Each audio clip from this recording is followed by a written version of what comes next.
समाधान समाधान समाधान समाधान समाधान समाधान।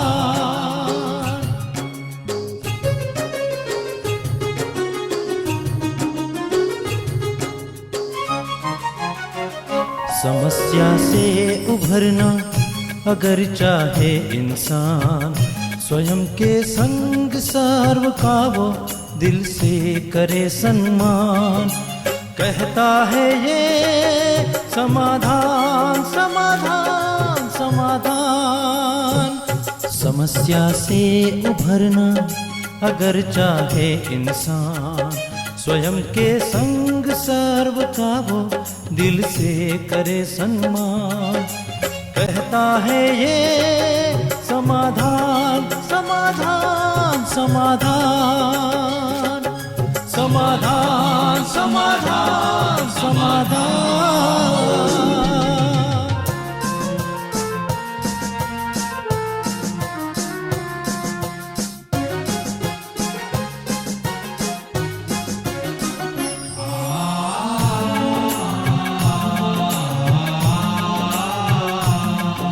तनाव बन मुटाव की अगन से स्वयं तू संभल ले, है इसी में शांत।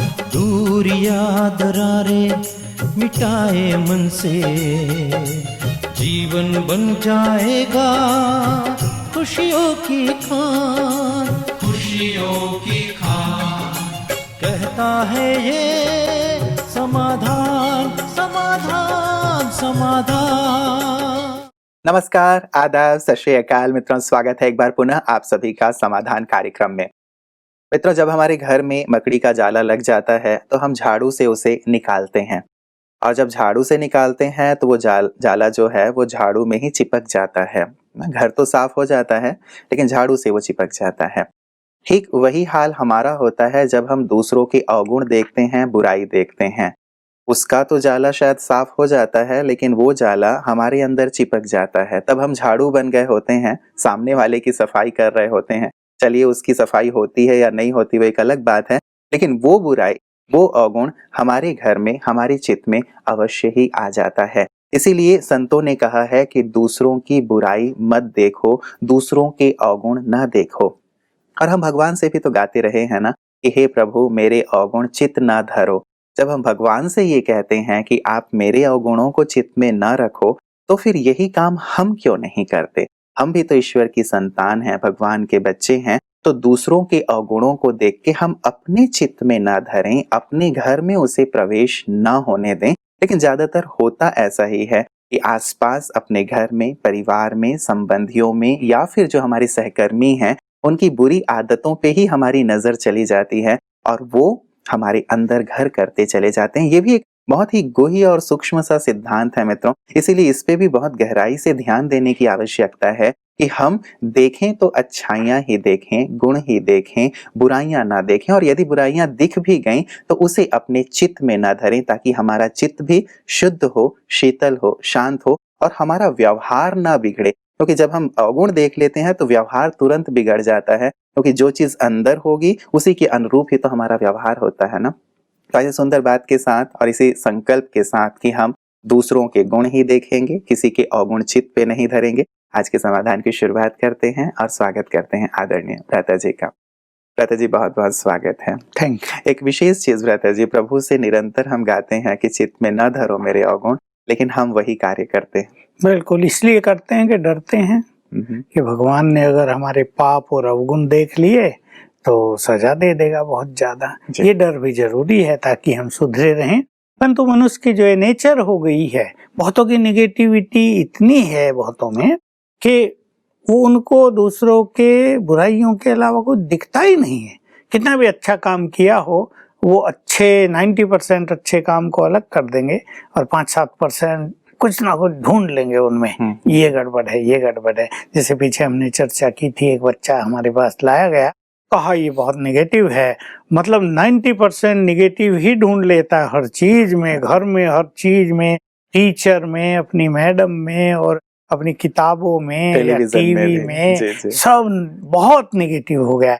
समझता हूँ कलयुग का प्रसाद है मनुष्य के लिए कि हर व्यक्ति बहुत निगेटिव है, लेकिन हमें ये याद रखना चाहिए कि दूसरे के अवगुण देखते ही हमें बहुत नुकसान होते हैं। एक तो वो बात जो आप चर्चा कर रहे थे कि वो कहीं ना कहीं हमारे अंदर स्थान बना लेती हैं, लेकिन एक प्रैक्टिकल सी बात सभी अनुभव कर सकते हैं, दूसरे का अवगुण देखते ही हमारी खुशी नष्ट हो जाती है और एक व्यर्थ चिंतन की ओर मन बहने लगता है। खुशी बहुत कीमती चीज है और हमारे विचार बहुत सुंदर होने चाहिए। मनुष्य अपने एटीट्यूड्स बना लेता है ना दूसरे के लिए जी। उसमें चाहे 10 क्वालिटी हैं, लेकिन एक कोई गलती हो गई तो ये तो है ही ऐसा। हमारे बाबा ने हमें सिखाया कि व्यक्ति हर रोज बदल रहा है, प्रतिपल बदल रहा है। 10 दिन पहले जो था वो आज नहीं होगा, इसलिए जब मनुष्य प्रतिपल बदल रहा है तो तुम अपने एटीट्यूड्स को भी बदलना सीखो। तो ये बहुत अच्छी बात मैंने तो देखिए अब से 45 साल पहले सीख ली थी। ये किसी ग्रुप से बात करते हुए बाबा उसको ये बात समझा रहे थे। इसलिए जीवन को सुखी बनाने के लिए जैसे हम चाहते हैं हमारे अवगुण न कोई देखे न उनकी चर्चा करे, देखने से भी ज्यादा मनुष्य क्या सोचता है उसकी लोग चर्चा न कर बैठे इधर उधर, नहीं तो मनुष्य को नींद भी नहीं आती है। बस यही हम करें, दूसरों की बुराई न देखें, अगर मान लो कोई बुराई प्रत्यक्ष है ही तो उसको समाना सीखें, फैलाना नहीं। एक विशेष चीज ये हो जाती है, कई लोगों की मानसिकता ऐसी है व्रत जी कि वो कहते हैं कि हम जब तक उसकी चर्चा नहीं करेंगे तब तक वो व्यक्ति बदलेगा कैसे।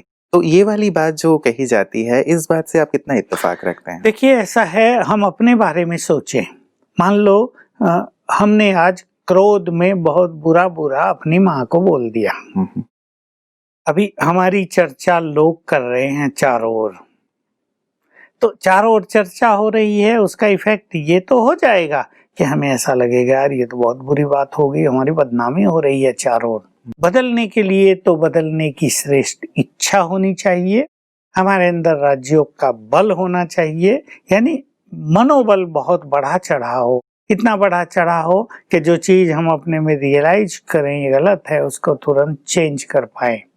तो इससे बदलाव नहीं आएगा कि लोग हमारे बारे में क्या कह रहे, बल्कि कभी कभी तो ये होगा कि मनुष्य को रियलाइज तो होगा मैंने बहुत गलती की, लेकिन रियलाइजेशन के पास निराशा भी बहुत हो जाएगी, मन उदास बहुत हो जाएगा, खुशी गुम हो जाएगी, तो मन की शक्ति और क्षीण होगी। इससे देखिए ये नुकसान होगा ना। तो जो बदलने में मन की शक्ति यूज होनी चाहिए वो खत्म हो गई। तो ये बदलने का तरीका नहीं है, इसलिए हम दूसरे की कमी को फैलाएंगे नहीं, और अगर हमारा कोई नियर व्यक्ति है ही तो हम उसको उसके बारे में उसे बताएं कि भाई ये गलत है। व्यक्ति तब तो कई चीजों को स्वीकार कर लेता है जब हम व्यक्तिगत रूप से उसे कहते हैं, और अगर हमने फैला दी तो फिर वो बिल्कुल स्वीकार नहीं करता, फिर तो वो सिद्ध करने की कोशिश करेगा ये नहीं था ये था। आइए भ्राता जी, अब इसी सुंदर बात के साथ मैं आपको मेल्स की ओर लिए चलता हूँ। पहला मेल हमें ऋषभ जी ने भेजा है और ये कहते हैं कि हमेशा ही मोटिवेटेड रहने के लिए या पॉजिटिव रहने के लिए कृपया कुछ टिप्स बताएं। ये भी हमारे विषय से जुड़ा हुआ ही लग रहा है, इन्हें भी कोई डीमोटिवेट करता रहता होगा शायद, या इनके अवगुण देख लेता होगा। कैसे अपने आप को मोटिवेटेड रखें? देखिए हमारे यहाँ ईश्वरीय ज्ञान में तो इसका परम महत्व है, क्योंकि मनुष्य एक राजयोग के पथ पर जब चलता है तो उसको माया से युद्ध करना पड़ता है, उसको अपनी बुराई छोड़ने के लिए भी कहीं कहीं संघर्ष करना पड़ता है, कहीं कहीं अपनी धारणाओं को मेंटेन करने के लिए उसे दूसरों की ओर से भी कुछ विरोध सहना पड़ता है, क्योंकि अच्छाई के मार्ग पे ज्यादा विरोध है। मान लीजिएगा उसे लहसुन प्याज नहीं खाना है तो दूसरे खाने वाले उसका बहुत विरोध करेंगे, बल्कि यहाँ तक कह देंगे कि तुमने अपना धर्म छोड़ दिया, यानी वो लहसुन प्याज खाने को अपना धर्म समझते हैं। तो सच्चाई के मार्ग पे चलने वालों को ज्यादा कष्ट होता है। ऐसे में हमारे अंदर श्रेष्ठ प्रेरणाएं बनी रहें, हम पॉजिटिव बने रहें, मतलब हम सेल्फ मोटिवेट हों, दूसरा हमें मोटिवेट करे, इससे बहुत अच्छा होता है। सेल्फ मोटिवेशन हमारा उमंग उत्साह बढ़ा रहे और हम अपने लक्ष्य को कभी विस्मृत न हो, जैसे इनकी बात है। इसके लिए आवश्यक है रोज आधा घंटा एकांत में मनुष्य को अवश्य लेना चाहिए। ये बहुत बड़ी गलती मनुष्य से हो रही है। आज तो समाज में ऐसी व्यवस्था है, टीवी और नहीं तो नेट पे बैठे बच्चे, और नहीं तो मोबाइल पे लगे हुए, बड़े छोटे सब। तो एकांत का उन्हें टाइम नहीं मिलता। एकांत में आधा घंटा अपने को देने का अर्थ है अपने को समय देना, अपने जीवन पर एक दृष्टि डालना, अपने बारे में सुंदर विचार करना, कुछ सत्य साहित्य का अध्ययन करना जिसे मोटिवेशन हो।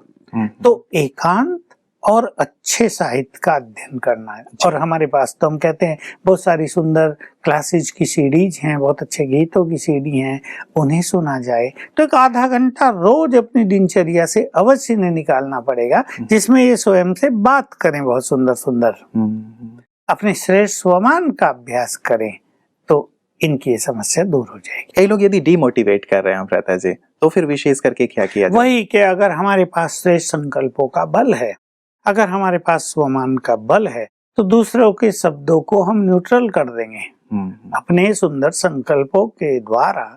जैसे दिखा ना शास्त्रों में कि श्री कृष्ण के चारों ओर पावरफुल प्रभा मंडल था। तो जब राक्षस कोई भी हथियार फेंकते थे उसके मारने के लिए, वो छोटा बच्चा था, तो वो उस ओरा से टकरा कर नीचे गिर जाता था और राक्षसों की समझ में नहीं आता था क्या हुआ। पास तो उसके गया था पर ये तो गिर गया, क्या हुआ ये। तो ऐसे ही हमारे पावरफुल थॉट्स हमारे चारों ओर पावरफुल ओरा क्रिएट करेंगे, तब दूसरे के चाहे शब्द हो, चाहे संकल्प हो, चाहे व्यवहार हो, उससे हम अप्रभावित रह सकेंगे। बिल्कुल। दूसरा मेल हमारे पास ब्रता जी शिखा जी का आया है और ये कहती हैं कि 1 वर्ष से मैं विद्यालय से जुड़ी हुई हूँ। मेरे जो अंकल हैं उनको लंग कैंसर हो गया है और वे लास्ट स्टेज में हैं। कृपया बताएं कि उनके लिए क्या किया जा सकता है ताकि उनका स्वास्थ्य ठीक हो सके। शिखा जी हैं ब्रता जी। ये भी कैंसर ऐसी चीजें होती हैं कि लगता है कि मनुष्य मृत्यु की ओर चला जाएगा, क्योंकि श्वास लेने में बहुत उन्हें तकलीफ होने लगेगी और श्वास के साथ भी न जाने क्या क्या बाहर आएगा और बाहर से क्या क्या अंदर जाएगा। तो बहुत एक क्रिटिकल पोजीशन मनुष्य की हो जाती है। ठीक है, मनुष्य को अपने लेवल पे तो पुरुषार्थ करना ही चाहिए, दवाई तो इनकी चल ही रही होगी। 4 चीजें हम सिखाते हैं सदैव।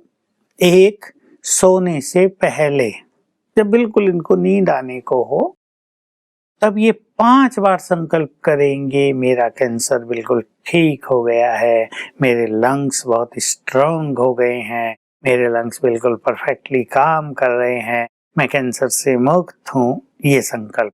तो सोते समय सबकॉन्शियस माइंड एक्टिव हो जाता है और जैसा हम कह आए हैं और सभी को पुनः सुन लेना चाहिए, रात के समय हमारे सबकॉन्शियस माइंड में मैक्सिमम हीलिंग एनर्जी होती है।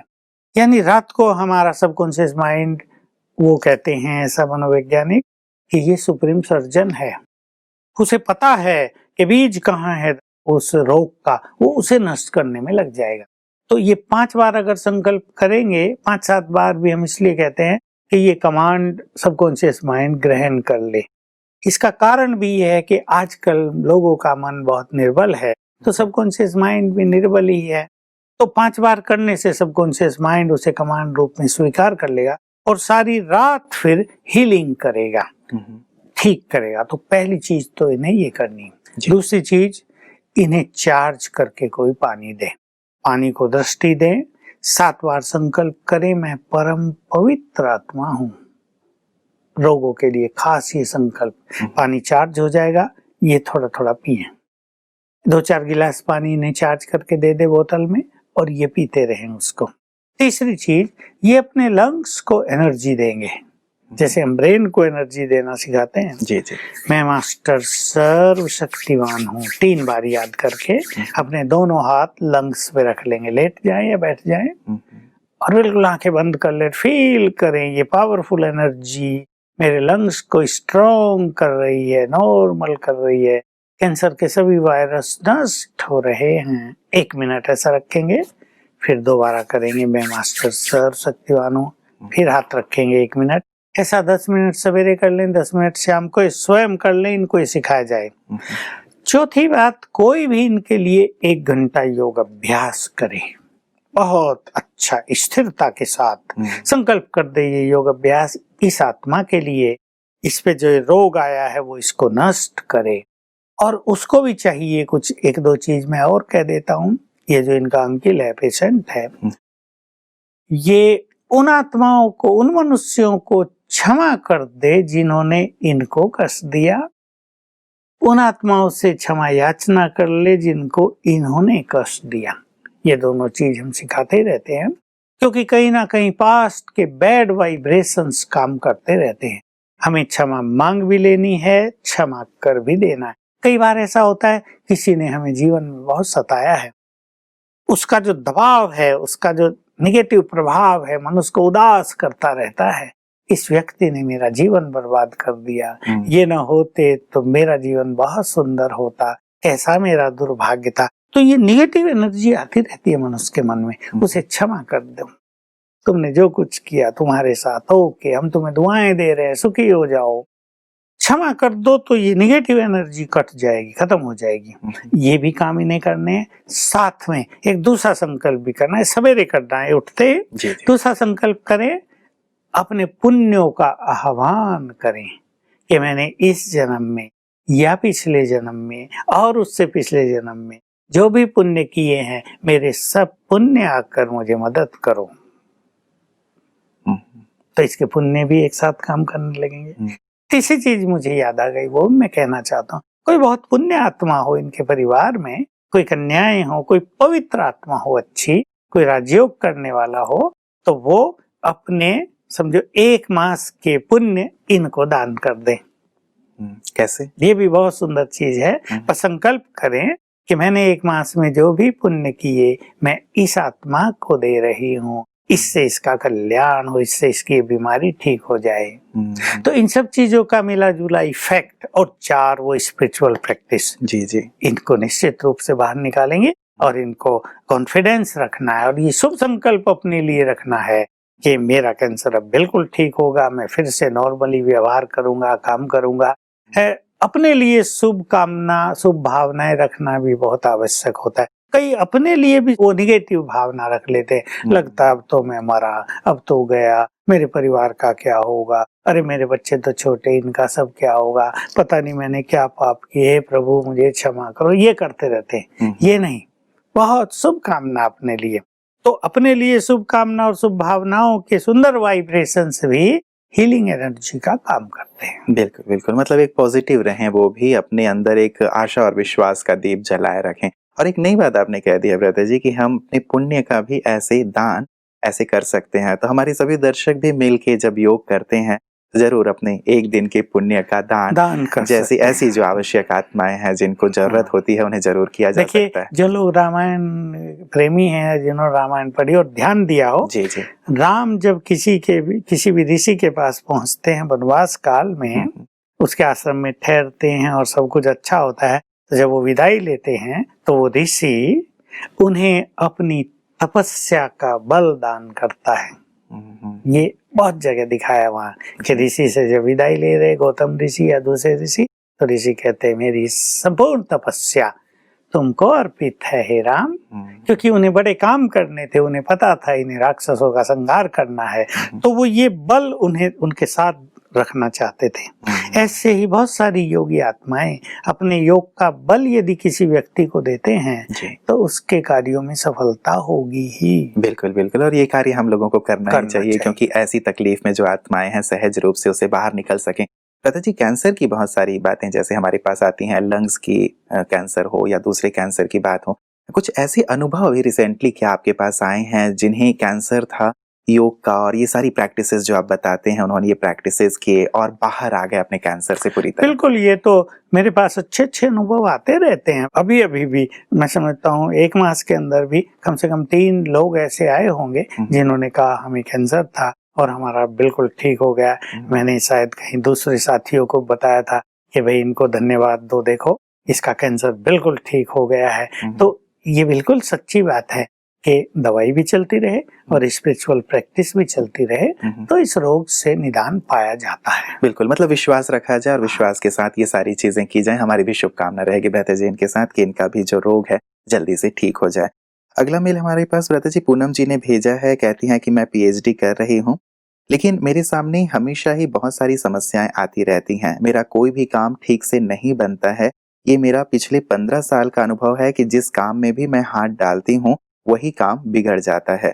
जब मैं B.Pharm सेकेंड ईयर में थी तो भी मेरे दोस्त ये कहा करते थे कि लो आ गए, अब तो जो काम बन रहा है वो भी बिगड़ जाएगा। मैंने बहुत ट्राई किया है कि मैं अपने आप को नेगेटिव न रखूं, लेकिन फिर भी जब ऐसी सिचुएशन होती हैं तो फिर मेरे अंदर भी ये नेगेटिविटी आ ही जाती है कि शायद मेरा कोई भी काम ठीक से बनेगा नहीं। मैं अपने आप को पॉजिटिव करना चाहती हूँ, स्ट्रांग करना चाहती हूँ, और ये जो फीलिंग आ गई है कि मेरे किसी भी काम में हाथ डालने से काम बिगड़ जाता है, वो फीलिंग मैं अपने अंदर से दूर करना चाहती हूँ। क्या करूँ? हाँ, बहुत ही प्रैक्टिकल और बुरी चीज है। अगर साथियों को भी ये लगता है कि लो भाई ये आ गई, अब तो काम बिगड़ा, जी जी। तो सचमुच ये बहुत ही बैड एनर्जी का जैसे एक प्रकोप कहेंगे हम। जैसे लोग कहते हैं ना कि भाई आज सवेरे इसका मुंह देख लिया, अब तो गए, इसलिए लोग वापिस आते हैं। कई लोगों को ऐसा होता है, भक्ति में जो विश्वास करते हैं कि घर से बाहर निकले थे कोई काम करने और कोई ऐसे व्यक्ति का मुंह देख लिया जो थोड़ा दुष्ट है या पापी है या जिसका अच्छा वो नहीं है रिजल्ट रिकॉर्ड, तो लोग वापस घर आते हैं कि यार ये तो बड़ा खराब हो गया, और फिर कुछ ना कुछ कर कर आके कुछ भक्ति पूजा पाठ, कुछ मंत्र जाप आदि फिर चलते हैं। सचमुच ऐसा होता है क्या? अभी देखिए, दूसरे की निगेटिव एनर्जी कहीं ना कहीं काम तो करती है। दूसरों के काम बिगड़ रहे हैं लेकिन इनके अपने बहुत बिगड़ रहे हैं। ये पीएचडी कर रही है, इट्स ए ग्रेट थिंग, इसने इतना एक अच्छा फील्ड चूज किया है, लेकिन जब दूसरों को भी ऐसी फीलिंग होती है ना, तो वो ऐसे ही तो नहीं कहते होंगे, उनको कहीं ना कहीं ऐसा लगता अवश्य होगा। मैं सीरियसली इनके लिए 6 मास की तपस्या का प्रावधान इनको राय देना चाहूंगा। तो इन्हें 6 मास अच्छी साधना करनी, वो क्या क्या करनी होंगी?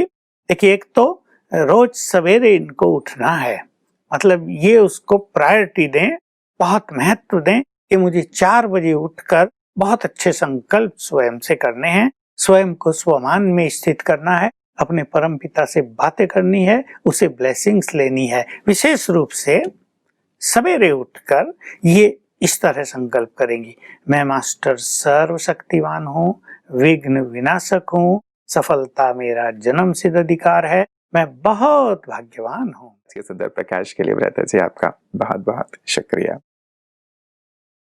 मित्रों, सचमुच बहुत महत्वपूर्ण हो जाता है ना कि हमें देख कर के लोग क्या कहते हैं, क्या सीखते हैं, या हमारे चले जाने के बाद भी लोग क्या बात करते हैं। कई बार हमारी उपस्थिति लोगों को सुकून देती है, सुख प्रदान करती है, और कई बार दुखी हो जाते हैं लोग। और जैसे इस केस में हम देख रहे थे कि जैसे वो कहीं जाती हैं, लोगों को लगने लगता है कि अरे अब तो माहौल बिगड़ जाएगा, बातें बिगड़ जाएंगी। लेकिन यदि अच्छा योग का अभ्यास किया जाए, जैसे भ्राता जी हमेशा बताते रहते हैं, तो सचमुच हमारी वाइब्रेशन बहुत पॉजिटिव हो जाते हैं, और जिस पॉजिटिव वाइब्रेशन के साथ हम कहीं जाते हैं तो वहाँ का स्थान का माहौल भी चेंज हो जाता है, लोगों की वृत्तियां भी चेंज हो जाती हैं। और बहुत महत्वपूर्ण रहता है अपनी सोच हम कैसी रखते हैं, क्योंकि यहाँ भी उसका महत्व होता है और फिर परलोक में हम जाते हैं वहाँ भी उसका महत्व होता है। जैसे शुरुआत मैंने की थी कि यदि आप किसी के अवगुण देख रहे हो, तो जैसे वो गंदगी हम खुद अपने अंदर रख रहे हैं, जमा करते जा रहे हैं, अभी भी हमें उसका जो भुगतान है वो भुगतना पड़ता है, और आगे भी भुगतना पड़ता है। एक महिला थी, यंग महिला थी, किसी कारण से, धोखे से उन्हें एक गलत धंधे में, कार्य में उतार दिया गया था। उनकी बिल्कुल कतई इच्छा नहीं थी, लेकिन आप जानते हैं कि समाज का माहौल कई बार ऐसा हो जाता है, कुछ ऐसे लोग होते हैं जो गलत कार्यों में लगा देते हैं। लेकिन वो यंग महिला बहुत दुखी रहा करती थी। उनके घर के ठीक सामने एक मंदिर था जहाँ एक पुजारी रहा करते थे, दिन रात पूजा पाठ किया करते थे। अब ये जो महिला थी, जो एक गलत कार्य में जिनको लगा दिया गया था, वो देखा करते थे कि जो वहाँ संत रहते हैं, पुजारी जी रहते हैं, उनका जीवन कितना अच्छा है ना, दिन भर वो भगवान का भजन करते हैं, कीर्तन करते हैं, भगवान का ध्यान करते हैं। काश मेरा भी जीवन ऐसा होता। लेकिन वहाँ जो संत महोदय थे, वो ये वहाँ भगवान की भक्ति में उनका ध्यान नहीं रहता था। वो ये देखा करते थे कि इस महिला के घर कितने लोग आ रहे हैं, सुबह से कितने लोग आए, 1 आया, 2 आया, 3 आया, 4 आया, वो ये देखा करते थे, इसी का चिंतन किया करते थे। अब दोनों मर के जब ऊपर पहुंचे, तो ऊपर पहुंचने के बाद भगवान ने लेखा जोखा देखा, और जो वो थी, महिला थी, उनको कहा कि तुम स्वर्ग में जाओ। तो पीछे ही वो संत महोदय खड़े थे, बोला प्रभु ये आप क्या कर रहे हैं, ये तो अन्याय हो रहा है। मैं देखता था कि इनके घर में कितने लोग आते थे और इन्हें ये कितना बुरा काम करते थे, आप इसे स्वर्ग में कैसे भेज रहे हो? तो प्रभु ने कहा कि भले ही परिस्थिति बस ये गलत स्थान पे थी, लेकिन इसका चिंतन बहुत शुद्ध था, सात्विक था। ये मेरा ध्यान किया करती थी, ये देखा करती थी कि सामने वाले के अंदर कितना गुण है, ये भगवान को कितना याद करता है। और जब उसकी बारी आई संत जी की, तो संत जी को ने कहा कि यदि ये स्वर्ग में जाएगी तो मैं स्वर्ग में बिल्कुल नहीं जाऊंगा। तो प्रभु जी ने कहा तुमको स्वर्ग में भेज ही कौन रहा है, तुमको तो नर्क में मैं भेज रहा हूँ। वो इसलिए क्योंकि तुम भगवान के पास बैठ के भी इसे ही देखा करते थे, इसी का चिंतन किया करते थे कि ये क्या कर रही है, कितने अवगुण है इसके अंदर, कितने दोष हैं इसके अंदर। तो तुमने सारे जीवन, भले तुम भगवान के सामने बैठे रहे, लेकिन अवगुण देखते रहे, दोष देखते रहे, वही सारे अवगुण दोष तुम्हारे अंदर आ गए हैं, इसीलिए तुमको नर्क में जाना पड़ेगा। तो मित्रों, बहुत ही प्रेरक सी बात है, भले है कथा लेकिन हमें जागृत करने वाली है कि सामने वाले के अवगुणों को नहीं, हमें गुणों को देखना है, उसी का चिंतन करना है, उसी का विस्तार करना है, वर्णन करना है, ताकि समाज का भी माहौल अच्छा हो, परिवेश अच्छा हो और साथ ही हमारा जीवन भी सुकून और शांति से भरा रहे। आशा है कि इस सुंदर बात को आप भी चिंतन करेंगे और अपने जीवन में भी इसे शामिल करेंगे। कल पुनः आपसे मुलाकात होगी, तब तक अपना ख्याल रखिएगा। नमस्कार। और दृढ़ मनोबल से कर दे तू पल भर में मुश्किलें आसान, कतनी समकरनी के पावन जल से स्वर्ग बन जाएगा सारा ये जहान, सारा ये जहान। कहता है ये समाधान समाधान।